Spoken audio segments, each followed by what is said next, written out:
And we are live just like that. Welcome, everyone, to this latest installment of the Female Empowerment Summit. I'm Marla Tellez, coming to you from sunny Southern California. Beautiful day here in Los Angeles. I've been on broadcast television for decades at this point, and this is my very first webinar. So go easy on me. I'm so excited that you've taken time out of your, of course, very busy valuable schedule to spend some time with us here. We have quite the webinar, a true female empowerment summit planned for you over the next few minutes. I don't want to take up too much of your time by just you looking at me. I want to bring in the panel right now while I give the formal introduction. Can we get a wide shot?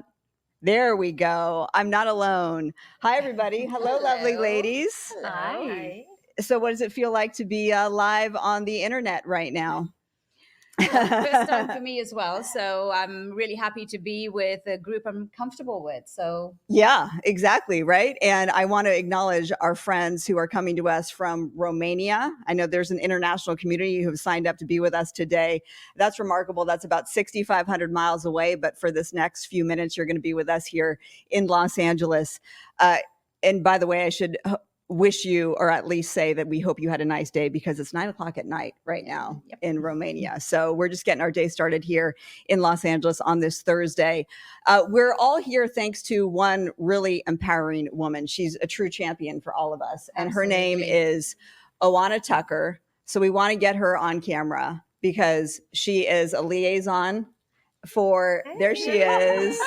Hi, Oana. You're such a sweetheart. Thank you all. She's a liaison for empowerment, for inspiration, for unity. It is her goal to bring together females from all corners of the globe to come together and forge a path forward where we can shine in our own respective fields. In terms of, it's all about collaboration and not competition. So that's why we're here today. And her real mantra that I've learned, I've only known her for a couple months and she's really just changed my life. Her mantra is paving that path forward for all who dare to dream. And I've learned that Oana is not just a dreamer, she is a doer. She's a doer, Absolutely. Right? And so we can all dream, but our dreams are nothing unless we put those dreams into action. So we're going to talk about that. We hope that you leave this summit feeling more abundance over scarcity, because that is the real title of today's webinar, and that is choosing collaboration over competition, defeating the scarcity mindset. I am so honored to be a part of this event because, as mentioned, I'm a local news anchor here in Los Angeles. I work for Fox 11, so if we have some viewers, I appreciate you. We're also live on the internet at various times. So Romania and you want some local news, foxla.com/live. I had to get that out there. But I met Oana just a couple of months ago from a mutual acquaintance, and she asked me to host a female empowerment summit in Beverly Hills, where I met you and I knew Dr. Nigma already. And it was the most empowering event that I have ever been a part of. And I've hosted a lot of events over the years. I mentioned I'm in this business for 26 years. I've hosted a lot of events for a lot of prominent nonprofits that have empowering messages. And when they asked me to do this, I said, sure, but I didn't know what to expect. I spent 3 hours or so in a room full of women who were really strangers. And I left and I was emotional. I wept. I cried on my way to work from that event. And I thought, why am I so emotional over this? It was really because I've never felt a sisterhood like that, ever. And so that's why we've come together again. And so when she asked me to be a part of today's summit, I said, absolutely, absolutely. So let me introduce our beautiful panelists. I've talked too much. We're going to begin with Dr. Irinel Chiriac. I know you want me to call you Irene, but I like Irinel, Dr. Irinel Chiriac. She is an MD, a member of the American Board of Psychiatry and Neurology, with over 25 years of medical practice. She has an extensive practice in San Diego. I know you made the drive up this morning. I'm glad LA traffic wasn't too bad for you. She has a passion of neuropsychiatry and mental health, and she's an ardent activist in erasing the stigma of mental illness. So, Dr. Irinel, thank you for being here. Dr. Nigma Talib, I've known you for, oh my gosh, probably a couple of years now. I'm honored to share the stage with you today. She's a world-renowned naturopathic doctor based in Beverly Hills. She is a respected advocate for naturopathic medicine and skincare. And through her leadership at Healthy Doc Clinics and as the CEO of Dr. Nigma and MD Beverly Hills, she champions science backed solutions for anti aging and skincare. She's a best selling author and a leading authority on holistic health. Nice to have you. Thank you for being here. Thank you for having me. And the beautiful lady to my right is Deborah Sawaf. She's a CEO of The Power of Words. She's a champion of women's empowerment through fashion. That's what that's all about. She launched The Power of Words, a purpose driven brand that breaks mental health stigma. And she's been recognized by the United Nations. And The Power of Words, I am proud to say I am wearing the bracelets that you have crafted. And so I know you're going to talk more about that, but I want everyone to know that they can get some of your bracelets as well. Okay, so are we ready to really kick off this summit? Yes, so let's start off. Our first question, of course, this is all about, as mentioned, collaborating over competing. I'm going to start with Dr. Chiriac. How can we promote a culture of collaboration versus competition? And what steps can we take to ensure women feel empowered to contribute their unique skills and perspectives toward common goals? I'll share with you two stories, very short stories, because of the time frame.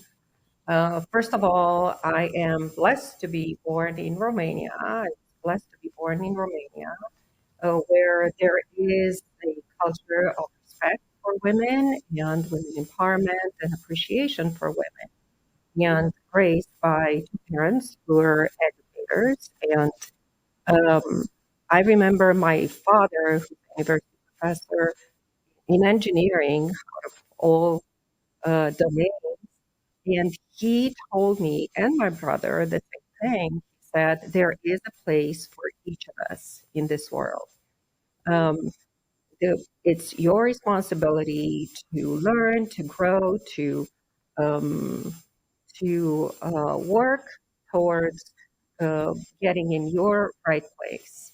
Um, so that for me made the idea of competing with others meaningless. There's no meaning attached to that because I'm not in a competition with anyone. I'm just supposed to get my resources, internal and external, and grow and get to the place that's waiting for me, that's designed for me. So it's my responsibility to do that. And this is where I think that to me, competition has no meaning, you know, at this point, or ever did. And I like that you said that, making the point that there's only one Dr. Irinel.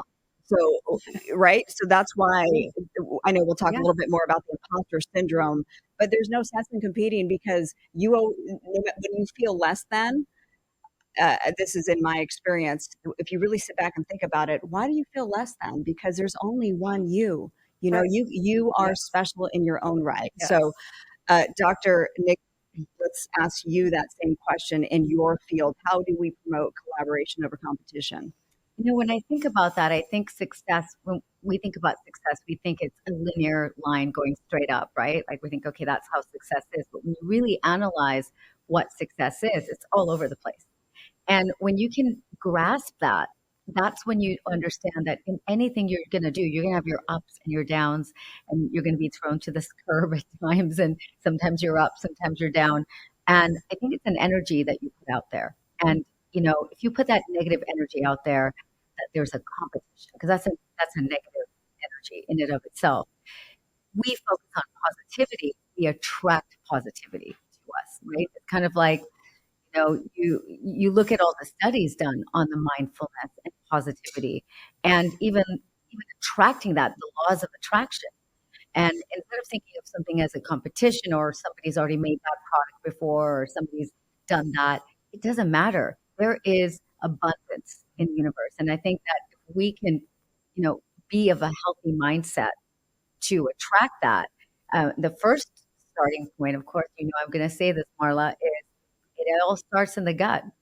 If you have a poor diet, it's going to send negative responses in your neurotransmitters in your brain, and then it's going to have you attract sort of the competition mindset. Mhm. So really, it's an inside job in terms of your diet and your gut health. So that's the way I come across when I have a patient that's undergoing stress and anxiety. I fix their gut right away, Mhm. and that really helps. It's a domino effect. It truly is a connection between our gut and our mental health. We need to. I forgot. Silly me. The star of the show is Dante. You brought little Dante here. I think we can maybe see Dante. Anyway, if you see a little hairy thing, it's Dante. It's not part of my Hi, outfit. sweetheart. Dante says, I was napping. I was napping. Okay, the power of words, Deborah. How do you foster collaboration over competition? Well, I think, like you said, in fashion, we talk about haute couture. There's the one and only one of its kind in the world. And like you said, we're one of a kind.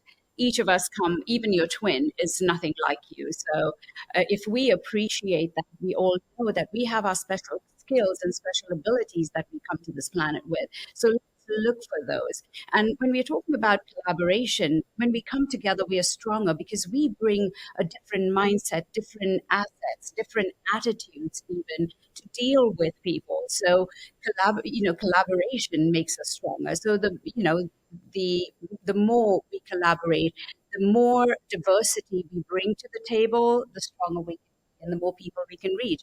In fashion, for example, where I've been for 28 years, if you think about it, if I'm going to worry about what the next designer, another designer doing the same category as me, then I'm never ever going to, move forward or Mhm. get better at what I do. I like the competition because the competition helps me focus on making what I'm doing better, improving what I'm doing, learning from others. I always look at someone who's doing better than me, not as competition, but as something to aspire to Mhm. or someone to aspire Mhm. to.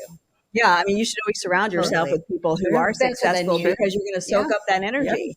Yep. So that's why I'm here today. I want to soak up all of your Likewise. energy, right? I want to bring in your bracelets though before we go to the next question because I think that this helps us collaborate too. So Absolutely. you're a fashion designer, but you put words. You have 7 bands. I'm going to let you explain. I've chosen warrior and compassion to wear today. Warrior because I want that warrior mindset as I deliver my first webinar. Compassion because I want compassion because I am delivering my first webinar. So this may not be great, but I'm doing my best. So please have some compassion for me. I like But that. but explain the power of words on your bands and how that can foster collaboration. Well, first, I think, and both Dr. Irene and Dr. Nigma will agree that our body holds emotions, and these emotions are so strong.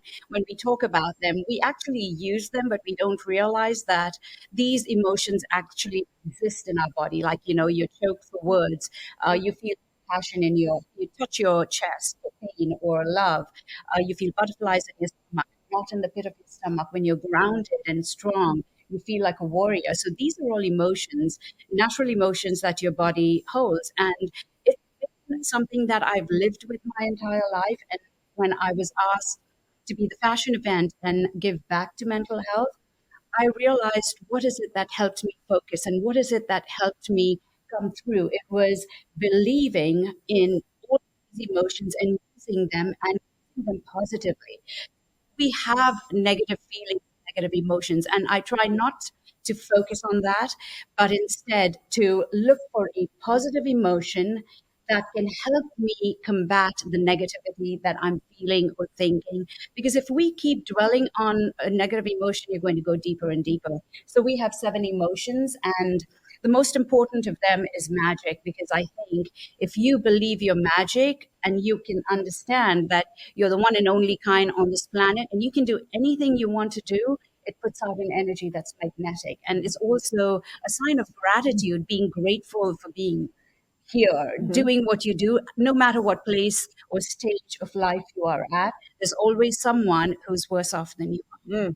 Yeah, let's always remember that. So let's talk a little bit more about how to really what tools do we need, and I'll start with you, Dr. Irinel, of to combat the scarcity mindset and the imposter syndrome, especially when we're dealing with social media and the culture of social media, because talk about the comparison issues that you deal with on Yeah. social media, the number of likes, all of this and that, which seems so silly.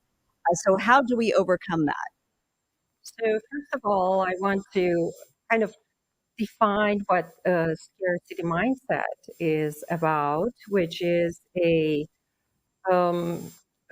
false belief. It's a preoccupation with negative thoughts, with the negativity, with what you're lacking, with the shortage of resources, whereas it's time, whereas there's money, whatever shortage we focus on.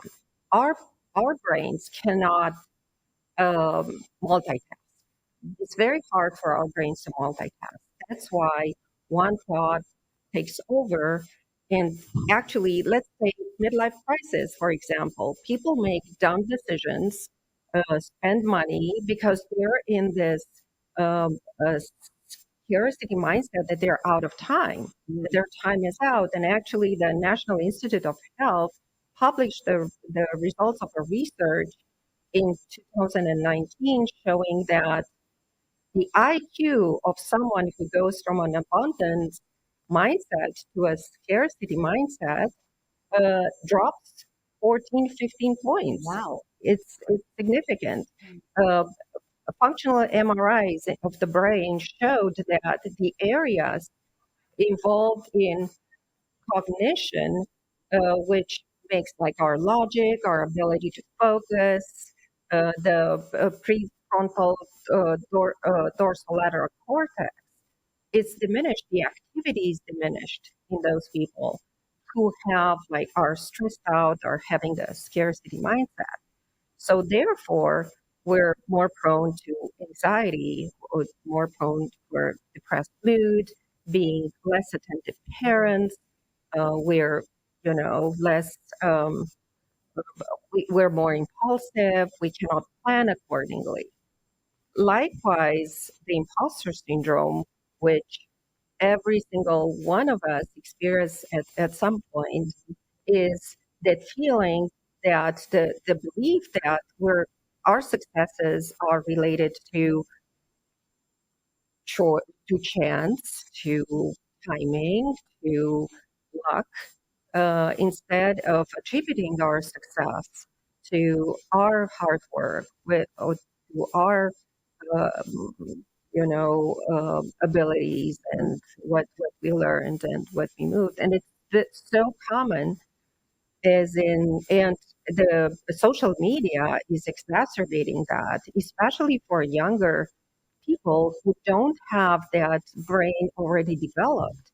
Right. And then you're like competing with all these so-called role models or images of So the physiology of the brain then when it relates to is it literally a mindset switch where you just yes, literally say, you know what, yes, I'm gonna start thinking positively. yes, yes. It's literally that simple. It is that simple.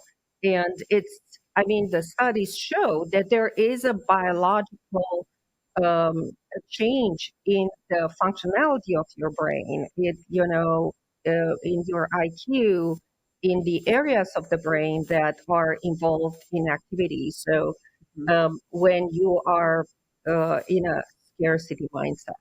And I also think it's important to point out that what you see on social media a lot, I mean, you have to remember there's filters. There's everyone puts their best foot forward. And so it's not necessarily real life. So it's not going to do you any good to compare yourself to that.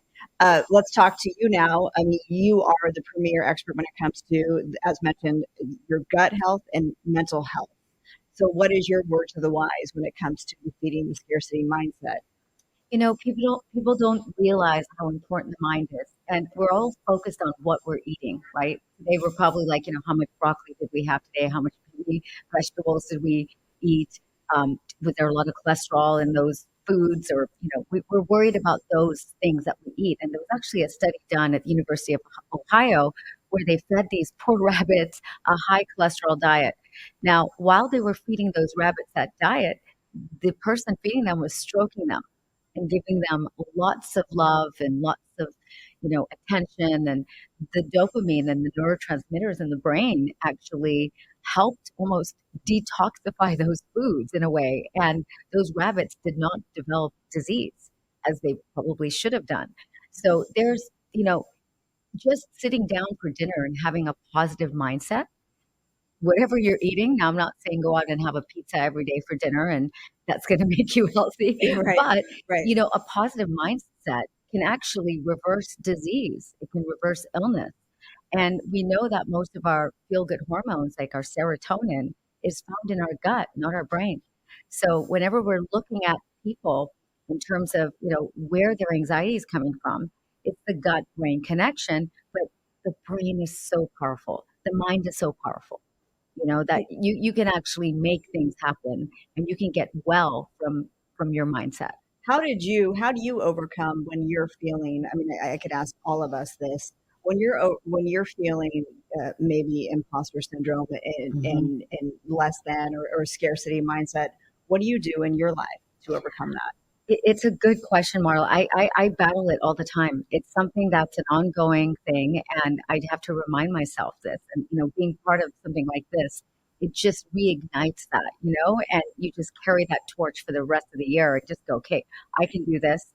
And it's just talking yourself out of bad mind, bad thoughts, or I have a vision board that I use, and I regularly look at that vision board, and I try to focus on what I'm doing. I look at what everybody else is doing and I'm so happy for them. So I'm always in the mode of gratitude. I think if you are grateful and you're kind and you're helpful to other women, that energy comes back to you tenfold. And you don't do it for that reason, but it just happens that way.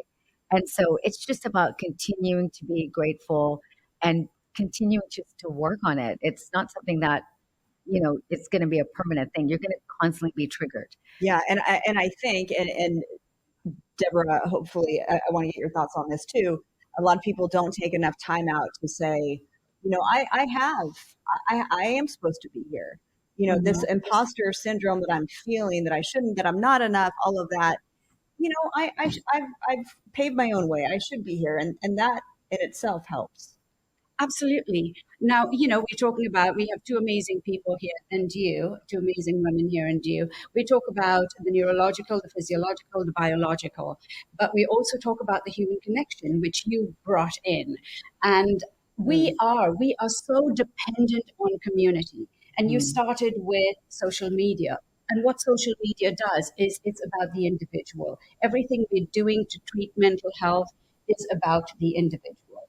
So, let's try and, first of all, to be able to take ourselves out of social media, decide what we want to do, focus. We have so many things happening in life. Technology drags us in different ways and actually takes our focus off our work, perhaps. You can't give 100% because you're answering 10 emails or 10 texts before you get to your job. So if you've got to complete your job, you just get there and do your job and move on. So I created the Power of Seven because we want to teach people to focus. So choose it's one day at a time. We need to start living one day at a time. You can have the big picture and the big vision, but zone in on what do I need to accomplish today and pick those emotions for the day. Even to eat healthy. To me, resilient is every time I'm reaching out to Kate. I actually got this from somebody who's 70 who wears resilient all the time. And 70? 70. Okay. And I said to him, why did you choose resilient? Because I see him, he's very well accomplished and been there and done that. And he said, well, I just want to remind myself to eat healthy because I make the unhealthy choices. So it's really, if we stop and take these reminders, all of our reminders are in our phone or on my board, but this is something I'm wearing with me all the time. And, I just, by the end of the day, I look at something and say, oh, I haven't been able to accomplish that. Let me get to it now because it's still sitting here and I have a constant reminder through the day. If I answered your question. Yes, yeah. I mean, we can go on and on. I was going through all three and I was like, did I actually get to you? Yeah, no, I think you did. And I think, though, that these are all, it's a thoughtful discussion we're having, but let's talk about strategies now on how we actually can empower those listening to advocate for their own mental health and well-being within just advocate for your own Yes. mental health and well-being? So I would say number one is do not believe everything you think, Ah, and be mindful about your feelings. And we spoke about that and like, how do I feel? And then get in control. Don't let the mind focus on the topic that it chooses to focus. Make a conscious decision of saying, I know I feel like this, but this thought should not take over all my thinking, all my feelings. So reframe. This is reframe the negative thoughts in a positive way. Keep make positive affirmations. Keep a journal, like an affirmation journal, like what is positive about that. Be grateful. Meditation in the morning, praying, thanking for what we're blessed. Put it in a positive way. Use a and I want to touch on that because what I see as collaboration, I am very grateful to my mentors. All my mentors are women. My role models are women. I think that we should give back as mentoring others. mhm. It's so important, and it's so um, you get so much reward by mentoring others and giving back in mentoring and saying and encouraging and creating those collaborations. Yeah, I mean, I read a quote, and I wish I could attribute it to, and maybe you know, but it's something to the effect of, if you want to lift up yourself, lift up others, Indeed, right? indeed, it's so rewarding. Um, use a growth mindset.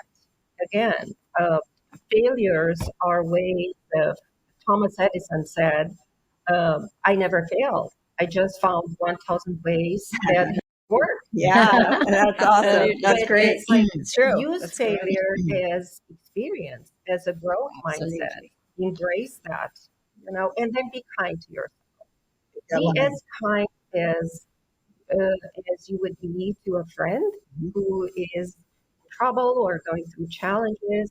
Do that to yourself, but we forget all Mhm. the time to do that. You brought up mentorship, and let me just say this is that I started in the broadcast industry as a writer producer. I may have mentioned that, but I had no intention of ever being in front of the camera. I was really painfully shy when it came to public speaking in any capacity. And I had made the decision one day after being a producer for 4 years, and I got into it because I wanted to storytell and I wanted to uplift and empower and tell stories of people who otherwise, as we say, give the voice to the voiceless. And it was really rewarding and uplifting, but I felt like I was sort of already at the end of my career. And even though I was in my 20s at that point, I just figured, you know what, this really isn't for me. And it was a host of a show who I produced for. I told her that I was going to get out of the business, and she said, "No, I'm not letting that happen. You have too much to offer."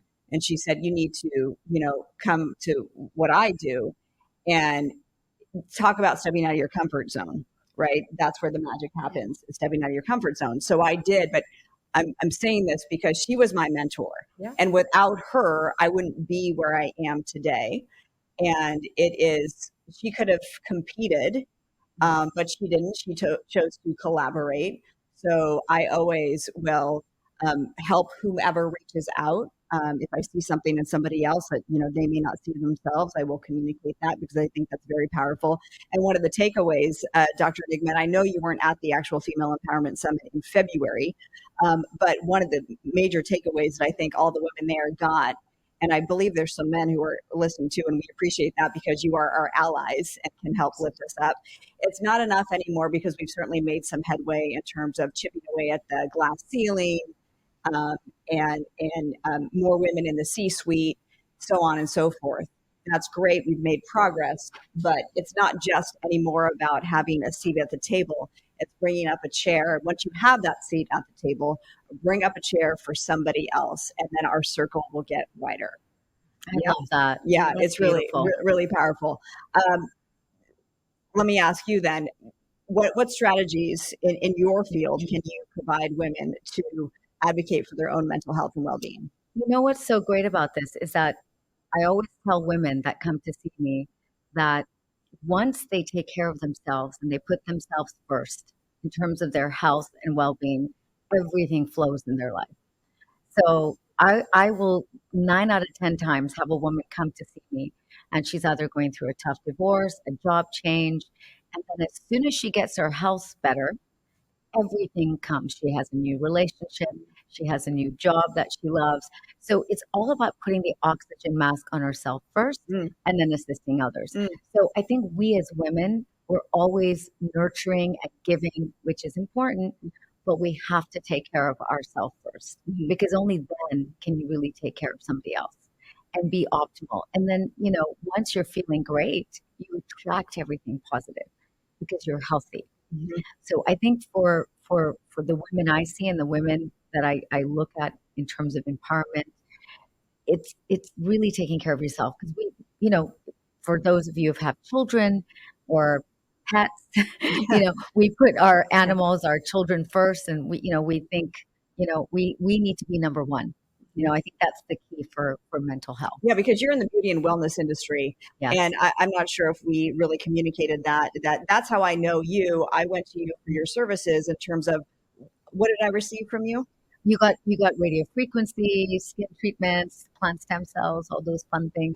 I wasn't even sure, but all I know is I left her room and my skin had never looked more alive. And it's true, it makes you feel so just refreshed, and you have more of a confidence Mhm. in that regard. So, I mean, your skin is. I said ridiculous, as in like overwhelmingly amazing. Your skin's just You're too kind, no, it's Marla. true. Thank But you. how does that make you feel though when women come to you for skin care services and you see the difference when they arrive and when they leave?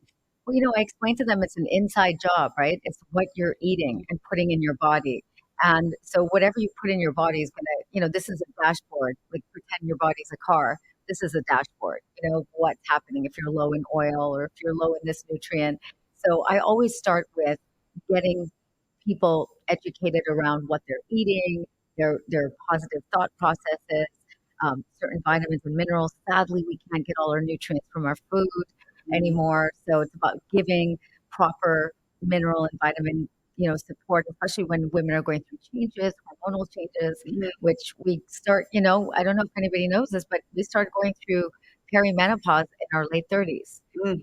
There are signs that start us to head in that direction. And these drop in hormones can really affect our mental health. Estrogen is memory, estrogen is vision. So when we are having a drop in these hormones, all of those things, especially now I'm 51 in that area, like, and an entrepreneur, it's so easy for me to go into that scarcity mindset because of the hormone fluctuations. So I just have to remind myself that, listen, I'm 51, my estrogen is dropping. That's why I'm feeling rubbish this week. I'm going to take, the bull by the horns and straighten that out. And also like, what you're eating can impact your hormones Yeah, for and sure. your mindset. So it's like a So, circular process. 51, you look amazing. You deserve True, true. a round of applause. Amazing. Okay, what strategies in terms of in your world can you prescribe, if you will, to advocate for our own mental health? I think one of the first things that we tend not to do is to talk about issues when we're struggling with them. We never think to say, we're looking at everyone, women especially, are looking at everyone else's problems in the family, trying to deal with what's happening around us, as opposed to trying to deal what we are feeling because we're afraid to share our vulnerabilities. I think sharing your vulnerabilities and speaking out is one of the most important things you need to do to offload everything from your gut, from your chest, from your head. I mean, just get it out there. But also finding, as you get older, once you cross 50, I am way into my 50s, and I really have chosen to surround myself by people that empower me when I leave a luncheon or I leave an event or I leave even a date as in a girl's date. I want to leave feeling like I walk out of there happy. I walk out of there empowered or inspired, or I've learned something. And that is so important because we give so little attention. It's not about dressing up and looking good. It's about feeling Mhm. good. You said late 50s? Unbelievable. Way into, I don't even Yeah, want to tell yeah, you. no, way that's Way into she my did not 50s. say late. I'm surrounded by these amazing women today. And I also want to communicate that in terms of expressing yourself, that's what these also do. Your words, because a lot of people, they don't have it. I tend to wear my heart on my sleeve, so I'll let you know if I, want to cry or having a bad day, and I need more empathy from you.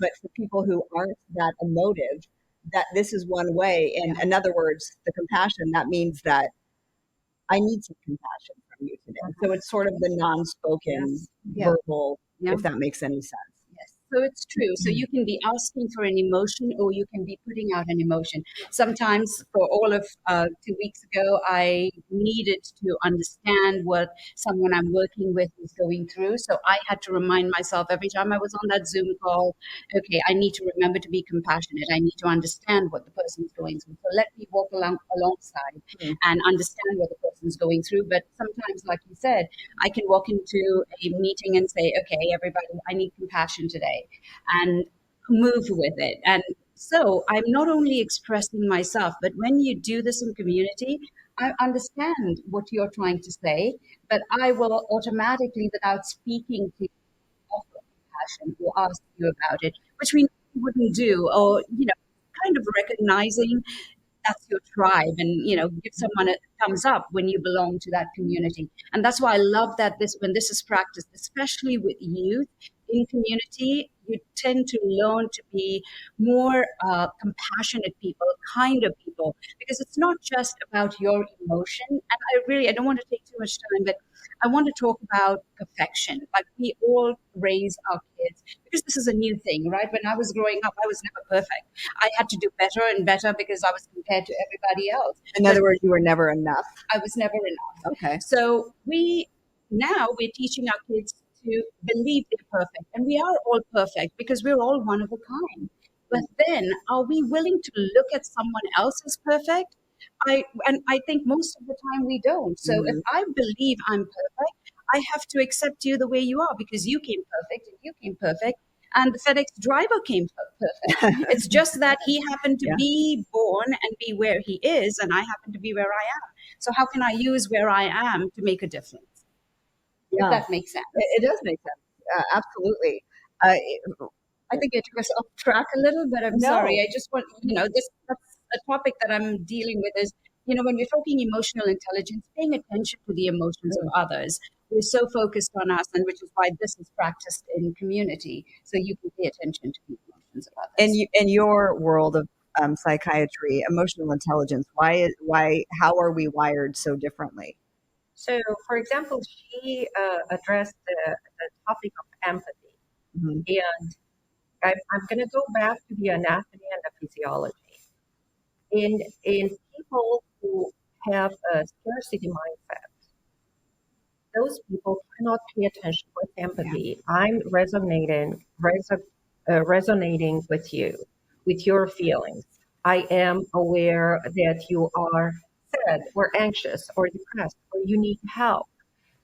We all get those clues. And then when we are living in a scarcity mindset, in a competing one, we're so focused on the lack of that our empathy goes down.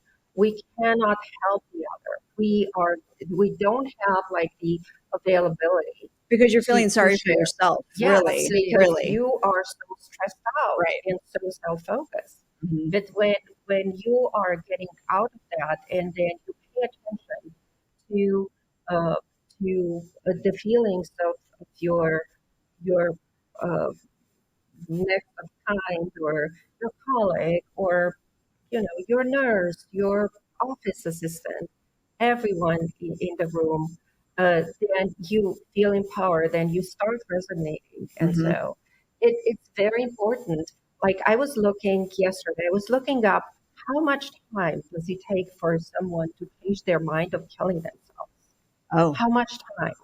When people are asking for help. So, and there's ideas that it takes 8 minutes to save a life, to Mm. talk to someone, but Mm. you have to be able to take time off what you were doing at that very second Mhm. and talk to that person, talk them out of it. Feel that you resonate with them and you feel empathy. You know what's interesting is that when you just go about, our busy lives, and you're out in the grocery store or walking on the street, maybe you're walking Dante, and you see another human and you say hello. Most of the time, people are stunned that you've acknowledged Yeah, them, and I think that is sad. I think it should be more common that you walk down the street and you say hello, have a good morning, have a good day. yeah, Yeah. That's I think that would foster more of the abundance mindset so that you don't feel alone and that you do collaborate even with a stranger.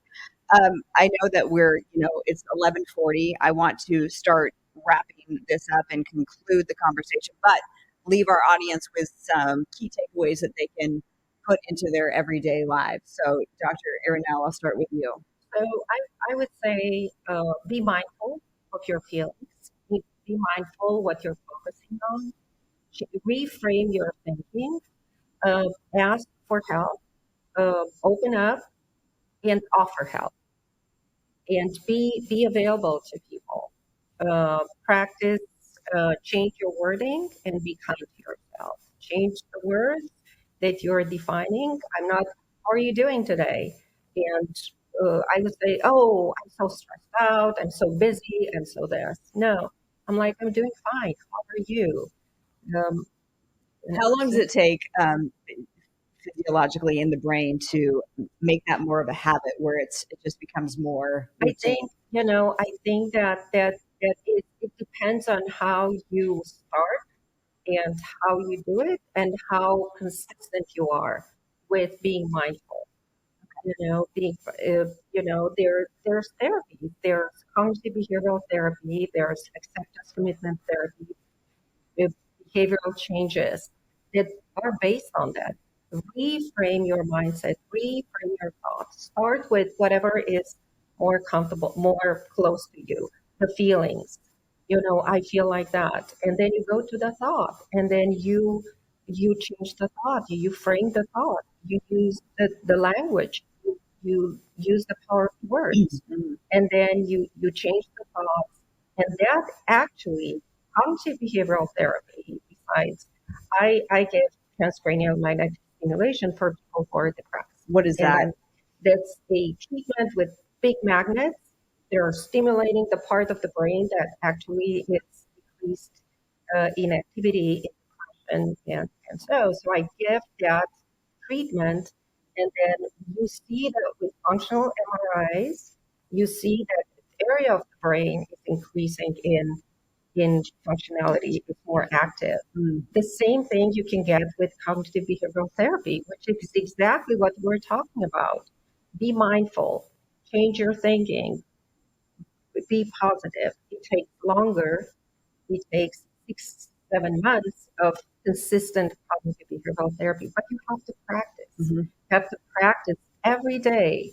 You have to be mindful. You have to practice mindfulness and it's so empowering. Yeah, it's like exercise, right? It is. It's Make it a exactly. part of your routine, Yes, right? we're exercising Yeah. our muscles in our bodies. Why wouldn't we exercise our neurons in our brains? Mm-hmm. Why wouldn't we exercise and build those tracks and activate those areas of the brain? Dr. Nigma, what would you like people to do in terms of implementing some strategies in their everyday lives to get rid of that scarcity mindset? I couldn't agree with you more on everything you said. I think it's super important for self care. We have to make time in our everyday because we're kind of like running like a rat race, and we're not stopping and smelling the flowers half the time. We're sending, like you're saying, we're sending emails, we're sending texts. It's just like this robotic thing, and I think it's super important to have rituals that you do every day. Some self care rituals, like even if it's to take a salt bath at night or something like that. Okay. Whatever it is that you love, if you love reading a book, make that time in the day to take care of yourself. Right. Because if you take care of yourself, you're starting at that level and it's reprogramming also your brain. As you're doing self care and you reprogram your brain at the same time, you can achieve it. And it's baby steps. It's not something overwhelming where people think, oh, God, this is not achievable. Right. So it's just inch by inch, life's a cinch. Oh, Yard by yard, life gets hard, right? oh, I hadn't heard that. Oh, I Well, I like like that. that. I said Yeah. that throughout medical school just to get me through. Oh, really? Say it again. Inch by inch, life's a cinch. Yard by yard, life gets hard. Yeah, I love that. yeah, baby steps, one day at a time. Right. One day at a time. Absolutely. Deborah, what are some strategies that the folks watching can implement in their day-to-day lives? Well, I think, I'll go back to saying one day at a time. I think, live life one day at a time. And you have, everything clinical around you. You have the therapy, you have meditation, you have yoga. But really, can you find a way to remind yourself of things you need to get done? Once you start to accomplish things and get through your day, having finished something. So I say, be resilient about what you want to accomplish, because if you don't accomplish what you need to, then it's just a build-up. And that's when I find the young generation are going into this deep dark hole, because then you're always trying to play catch up. So let's not play catch up. Just live one day at a time, but also understand the signs and symptoms of when you're spiraling down a deep dark hole. We don't recognize that. Pay attention to that. And express it and share it and talk about it in time, but build this really comfortable social circle around you as we get older. And when I started to talk about age, we really want to be in a comfort zone where we love and trust people, where you feel comfortable. You've gone past those days of clubbing and going out just for the heck of it and just to have fun. Those are long Now gone. you really want someone that you can say, okay, I need to get through this month. How do I Yeah. do that? I Yeah. need to get through this project. Let's talk about it. And sometimes you just want someone to listen to. You don't want a solution. You just want someone to hear you. And, just take the time to express. I think expression of emotions is everything. Don't leave it bottled up. Yeah. Yeah. And also, the connection. It's really important to connect with people genuinely. It's not just about hi and how are you and how are you doing and how's the family. Let's start talking about emotions. And if we're in communities, practice, bonding through. One of the things we have is the band bond therapy, but really bonding through that. And, it's simple, it's impactful. Speaking of connection, where can people, if they want to connect with you, where can you be found online? On Instagram, it's at Power of Words brand. And on the website, it's thepowerofwords.com. We are a nonprofit as well. So we provide the bands to inner city schools so that we can teach kids to be emotionally intelligent. And we are actually starting this out at elementary school level. And we do it with schools, universities, corporates. And I'm really excited that we're That's rolling the program out now. literally changing lives. Yeah. Thank you for all you do. Dr. Nigma, where can people connect with you? On Instagram, Dr. Nigma Talib, and then healthydoc.com is my website. Healthydoc.com. And Dr. Irinel? I do not have a website as of yet, but I'm at Irinel Chiriac. I'm MD-INC. Okay. And you're based in San Diego. I'm based in San I Diego. mentioned that already. Okay. And we want to mention the power of words. We want to thank you, Deborah, for putting this all together too. That's why we're here at this wonderful place. And Sally Blanc, you founded the mother brand. the yes. Mother Brand, and Studio Place has made this Cheers possible. for Andy. Andy Woolman, thank you. You've always been the knight in shining armor. Andy's behind the camera right now, and For the Power also of Words. Matt. Yay, Matt! Thank you for making it here, Matt. Yes, this has been lovely. I'm used to you. doing this live on television each night. Uh, this was a totally different experience. I want another shot at it. I think I was a little rusty out of the gate, but it was fun. It was great. fantastic. You did amazing. I hope that the people who logged on and joined us from all corners of the globe enjoyed it and got something out of it. That was the whole point of this. Oana Tucker behind the camera, thank you for being the empowering woman that you are. This will also, we recorded this so people can find this where will it live? On your website. And on YouTube. Oh, okay. opglobalevents.com. This will be posted there. That is Oana's website, opglobalevents.com. Any final thoughts, words? Well, have a fabulous day, everybody. Yeah, And yeah. evening for all of you in Europe. That's right. Sleep Yeah. tight for all of you in Romania. One of these days, I can't wait to visit your beautiful country. Thank you for having me. It's Thank been an honor you. to have this discussion Thank with you. And thank you for tuning in. Have a great day and have a great night. Thank you. Thank you. Wow.